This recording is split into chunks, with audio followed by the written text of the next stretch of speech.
How do you peak for a max PR? Watch this. Our next caller is Benny from New York. Benny, what's happening? How can we help you? Hey guys, how you doing today? Good. So I've been listening for about a year and a half now. I had a job where I was doing a half-hour commute. I now commute over an hour to work. Friends told me you should get into podcasts. So I found you guys and never looked back. Oh, good deal. Yeah. Good deal. All right. So I guess I'll get right into my question. Oh, also, everyone, thanks you for putting out your amazing content. I wanted to do that as well. And also wanted to give you guys credit because I feel like you really do a good job catering towards new and old listeners. I know when I started, you guys were in like episode 1800 plus or so. I feel like by now I haven't missed a beat. I've listened to all the things that you guys have to say. But for old listeners, I know you guys are always repeating a lot of different ideas and content as well, but you always find a fresh new take on how to present it so that we don't get bored of hearing the same things. In fact, it's reinforcement of all the great content that we need to be. We're gonna edit that for a commercial. Yeah, thank you. That's a great commercial. Yeah, thank you, Benny. It's a nice compliment. You got it. I know you guys put in the effort there, so you deserve the credit. Thank you. Sweet. All right, so I'll get right into my question. It's a little bit hindsight because I was going into the last week, or I was in the last week of MAPS Powerlift, the peak week, and by now I actually finished up doing my maxes last night. So I guess I'll kind of read my question as is, and then you can go through like how you would recommend I go through the max week, and I can tell you what I did, and we can kind of see how that goes. Okay. So. All right, so I have a week left to MAPS Powerlift, the last peak week. However, I'm not preparing for a meet, so I wanted to know when and how I should structure my PR days when I finish. How many days should I wait after the program before I start the maxes? Do I schedule each of the big four lifts on different days? And how many sets and reps should I be warming up with as I approach the PR weight? So that was kind of the first piece. And then the second piece was that I ran the program using the 1-rep max calculator that you provided based off the 8-rep max as designed in the program. The prescribed percentages felt like the appropriate weight for me, yet I happen to know that I've hit PRs higher than what the calculator predicted. How much over the 1-rep max calculated at the beginning of the program can I expect to hit? Yeah, great questions. I want to ask some questions though before we answer, because if I was coaching you, this is what I would actually ask you more things than I would actually tell you. Meaning, what are some of the things you learned about yourself during the program, Benny, as far as like warm up sets and how strong you felt? Like I've had clients before. What I'm leaning towards is I've had clients before that they do one warm up set and then they feel their strongest on their second set. Then I've had other guys that they need 4 or 5 warm-up sets before they feel like they're at their peak, their strength. And so when I'm training somebody that's like this, I want to find out like who they are. Like, are they ready to go on set number 2, or are they kind of like slow to kind of get in the groove, and they'd rather have 3, 4, 5 warm-up sets before they get after it? And your feedback would dictate probably what I answer to you right here.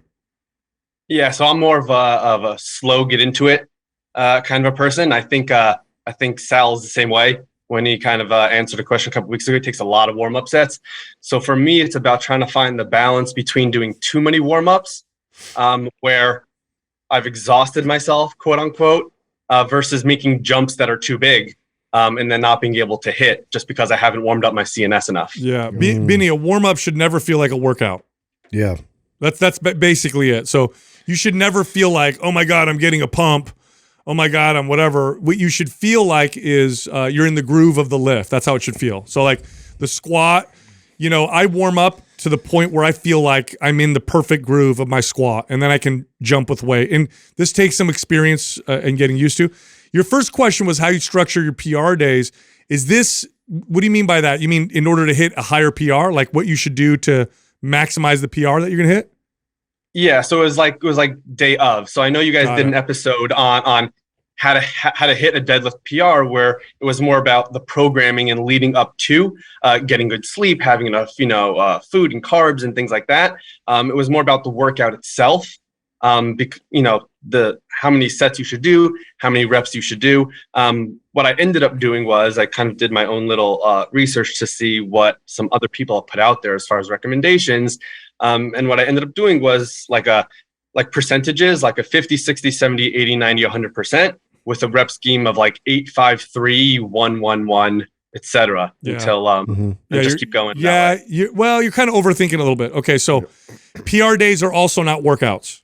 Yeah. So you should not feel like you're doing a workout on a PR day. The PR day is just testing yourself. So you do enough warm-up sets to where you feel loose and you feel tight and you feel in the groove. Yep. By the way, a warm-up lasts for hours, meaning if you're done with your warm-up, you could sit and hang out for 15 minutes before you go for your PR. You don't have to like wait, oh, it's 2 minutes later, I got to go hit my PR.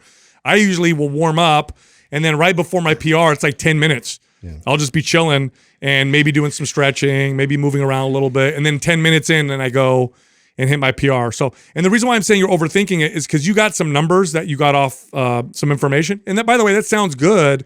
But what I don't want you to do is get so stuck on those numbers that you end up as general parameters more than anything. And I think to each one of our advices, like it's going to vary even between us.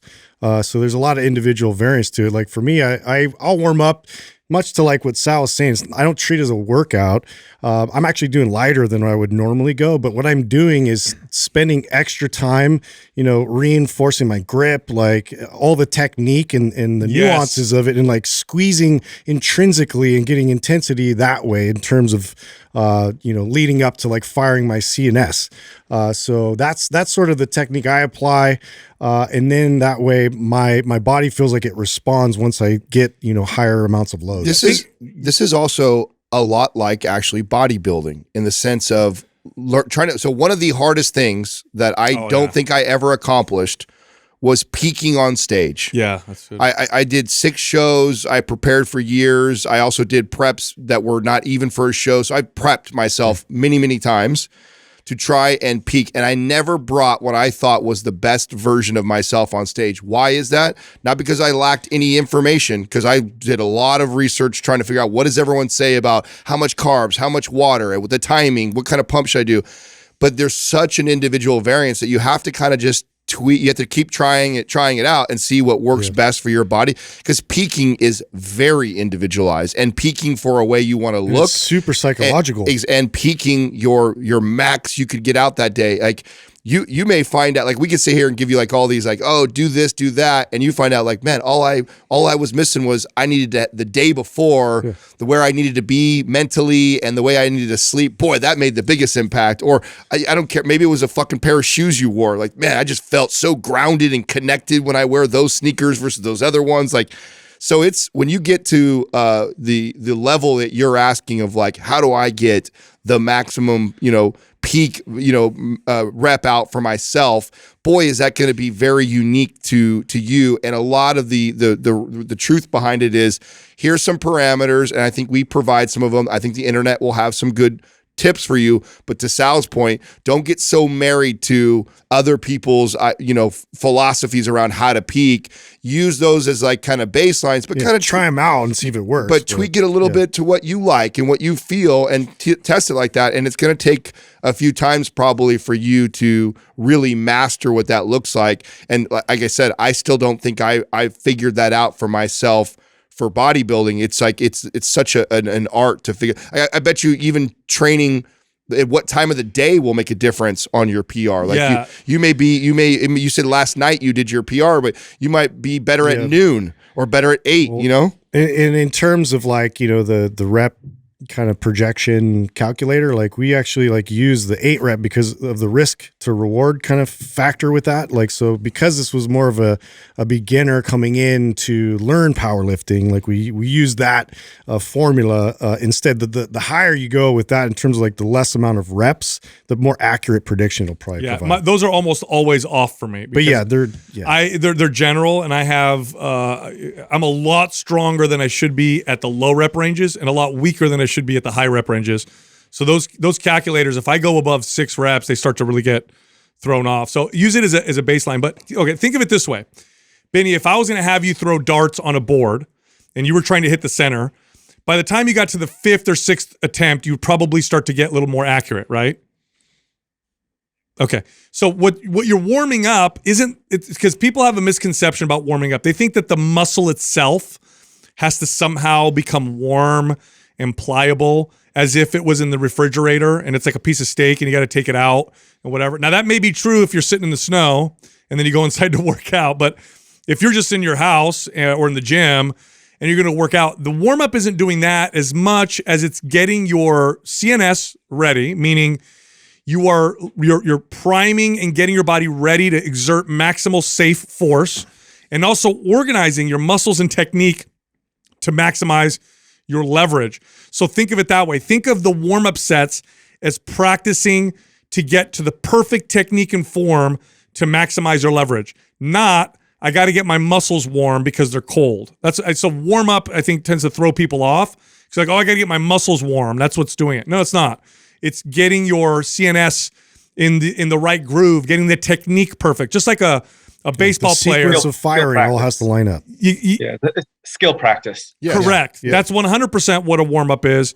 It is not get the muscles warm and pliable or whatever. That's like a secondary effect that happens from it. It's really about the skill and technique and perfecting And that. so to that point, when you're choosing the weights that are preparing you for the PR, I would always lean on the light. I want just enough weight on the bar that I can accomplish that. I can get my technique down, and it's like, okay, I want to conserve all that extra energy for that attempt at that PR. I don't want to at all waste any of it. And that could happen if you're like trying to do percentages, like, oh, I'm going to go 50. Now I'm going to go 60. Like to Sal's point, 60 at 5 reps may gas him a little bit. And now he takes away from his one rep max. So he's better off not worrying about the percentage, going like, you know what? When I warm up with 225, that is enough weight for me to feel that, get my CNS firing, get it in the groove. And then I'm going to go from 225 all the way up to maybe freaking 500 and something. Like that's where the individual variance is going to be here. I'll give you an example, Benny. Are there exercise of the 4 main lifts? Are some of them easier for you to do technique and form wise than others?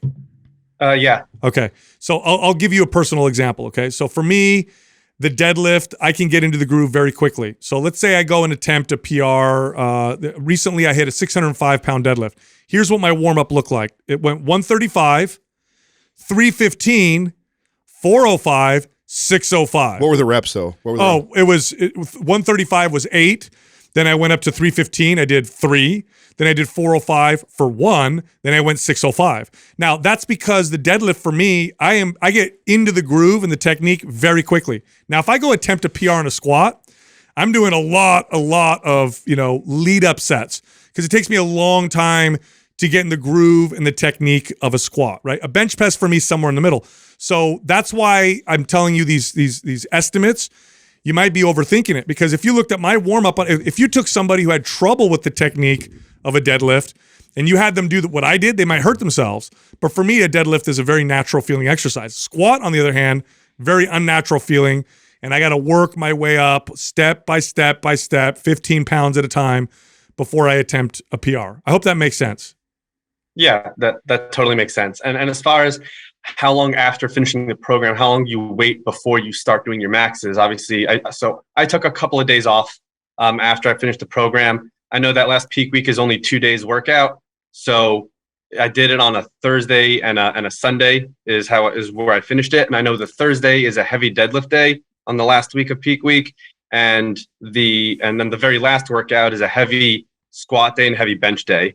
So I essentially took Monday and Tuesday off, took 2 days off. And then I started my maxes on Wednesday. I did deadlift on Wednesday just because I had almost a full week rest from the last time I deadlifted. Then I did strict press on Thursday, took Friday, Saturday, Sunday off. This way the upper and lower body both get rest. And then Monday, I did squat. And then yesterday I did bench. And now you want to do that again, but you want to know how long to wait? No, it's just when I asked the question, it was before I did all that. But I guess it doesn't hurt to ask.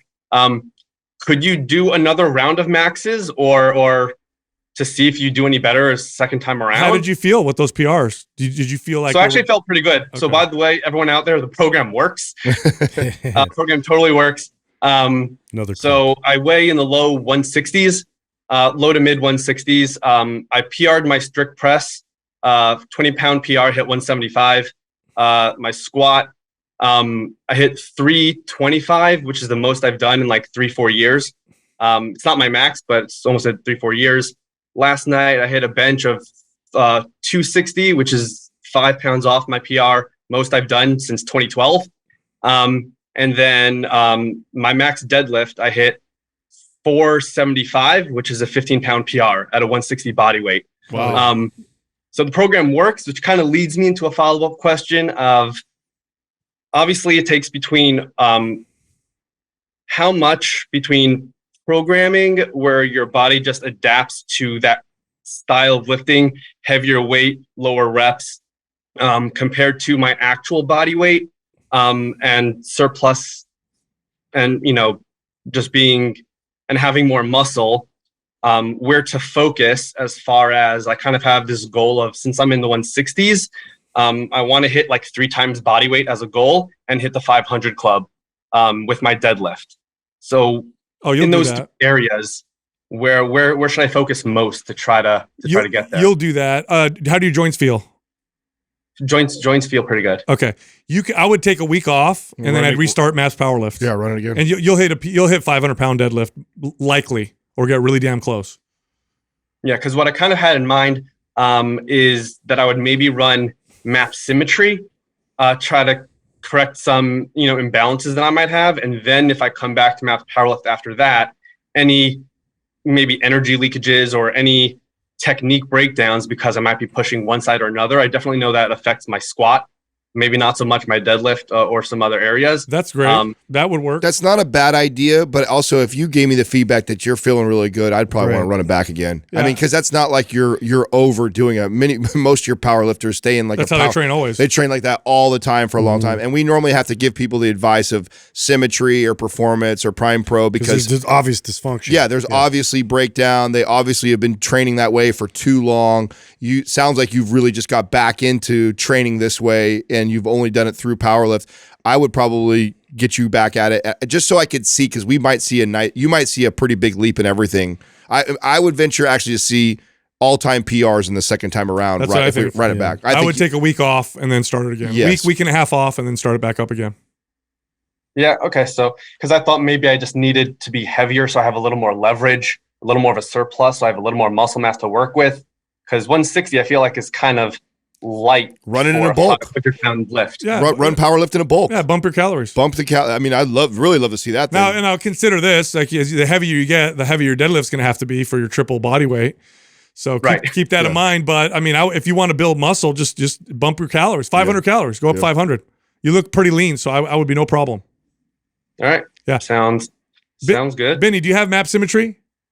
Yeah, so I already have MAPS Symmetry, which I was going to run next. And then I kind of also have MAPS Performance just for the long haul when I start just focusing on the longevity of my body. So I kind of already have that in the future for when I'm ready for it. Great. But I'd love to check in with you guys. I know people don't ask for programs, but I'd love to get in the forum with you guys. Yeah. And, Done deal. Yep. Let's get you. All right. Thanks for everything. And before I head out, just 2 things. When I finish, so whenever I'm caught up on your episodes, I go back and I listen to the old stuff. I'm in like episode 120 or something like that. Vajazzled. So, yeah. That's a good one. You guys are funny now, but you guys were hilarious then. You got to bring back those wild intros. Justin, that voice of an angel's got to come back. Q&A. Nobody's been asking me for it since. You just got to bring it back one time. And second thing also, so I feel like everyone's got a nickname except for Adam. I mean, you got Tiny Beard, you got the Journeyman, you got Doug the Spinner. Why doesn't Adam have a nickname? Well, he did have a nickname. Well, yeah. I mean, he did have a nickname. What'd you give me? You don't remember what your nickname was? No, what'd you give me? I don't remember. I don't. Oh yeah, he was the Doug's shaking his head, the Poon Whisperer. Oh, that's right. He didn't like that one, and obviously his wife doesn't like that one. To Doug's dismay, I just we stopped calling him that because of that. So yeah, it caused a little trouble at home, so we had to bring it down. We just call him Moody now. Yeah. Mr. Toenails. Yeah, got it. Thanks, good stuff, Benny. Thank you, brother. All right. Thanks, guys. Appreciate it. Yeah. Thank you. I feel like if you listen to our show now consistently for like 6 months, then you can go back to the originals and you'll like them. Because you have to that's the like move. us first. No, you have that's to. true. I don't even know if I'd say that. You have to. You can't just listen to it. You have to really like us. I feel like you have to. You have to watch. You have to watch the show today, and you go like, I love those guys. I love these guys. And then you go back, and then it's like, whoa. then it's endearing. Are these That's the same It's guys? endearing. But if you're like, oh, I kind of like the show. Let me see the old ones. I hear people say it. Then you're like, oh my god, it was Those guys are terrible. What's wrong with those guys? Super rough and raw. Yeah, know. yeah. You have to have a special place in your heart for us. You know, I really do feel for his question, the overthinking PR thing. It totally, and I don't know if you guys can understand or relate to what I was saying, but it is very much so like peaking on stage in bodybuilding. You have to peak your strength. You have to peak the way you look. I mean, they're just both. And by the way, I guarantee there's like powerlifter guys that were listening to us give the answer like, "Oh, you should do this." I'll use the 825. Yeah, right. And they're because getting, you're a power lifter, probably very competitive. just like bodybuilders. There was somebody had an opinion on how to peak, and everybody criticized each other. Yeah. And what I learned was, dude, there's such an individual variance that if I get so hung up on this coach's way of peaking, and maybe it worked better than this coach, and so then I think he's brilliant and he's an idiot. Yeah. The truth is, my body is more like what this guy, and so I think you have to learn that when you're trying to PR strength and when you're trying to present the best physique ever. Is there's going to be a massive individual variance. Yes, there's some great information out there for like a guide to kind of start, but you should definitely play with that a little bit. Totally.